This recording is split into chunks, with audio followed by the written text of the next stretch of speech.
Producer నుంచి వస్తా ఎక్కడ కూడా తక్కువ కాలేదు. సోలోబాయ్ హిట్ కొట్టేసింది. నిజంగా చెప్తున్నా, గుర్తుపెట్టుకోండి, గౌతమ్ కృష్ణ పేరు అనేది బ్రాండ్. అది ఒకటే డైలాగ్ చెప్తా, విలన్కేమో ఇట్టు పడ్డది, హీరోకేమో ఫ్లాప్ పడ్డది, దిల్ రాజుకేమో బొక్క పడ్డది. నితిన్ మంచి హీరో అన్న, అల్లు అర్జున్ కింద ఈక కింద పనికిరాదు ఎప్పుడు జే సినిమా వచ్చినప్పుడు. ఇప్పుడు మంచి హీరో అన్న, మొత్తం చెడగొట్టుకుంటుండు. మంచి కథలు ఎంచుకోవాలా. మంచి హీరో అన్న, నాకు చాలా అభిమానం. జయ సినిమా వచ్చినప్పుడు అయితే అసలు ఎక్కడ చూసినా జయం జయం, సదా నితిన్ సదా నితిన్.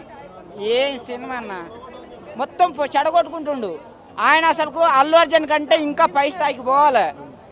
ఎందుకు ఇంకా ఈయనే తిరుగుతున్నాడు, గల్లీనే తిరుగుతున్నాడు నాలాగనే. ప్లీజ్ నితిన్, నువ్వు ఒక మంచి హీరోవి, నేను మంచిగా ఎదగాలని కోరుకుంటున్నా. ఏదో ఒకడు టైంపాస్ కోసమో లేకపోతే డబ్బుల కోసమో, నాకు ఏ అవకాశాలు రావట్లేదు కదా, ఏదో ఒకటి తీద్దామని తీయ. మాకు మంచి పేరు రాకుండా కానీ చెడ్డ పేరు తెచ్చుకోక అనేది నా రిక్వెస్ట్.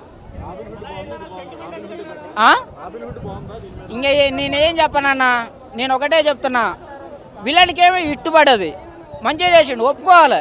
విలన్కి ఇట్టుబడ్డది, హీరోకి ఫ్లాప్ పడ్డది, దిల్ రాజుకు బొక్క పడ్డది. అంతే. తమ్ముడు కాదు, దీని పేరు తమ్ముడు పెట్టండి కానీ జెండు బొమ్మని పెట్టాలా. కానీ నితిన్ అన్నని చూసిన తర్వాత మైండ్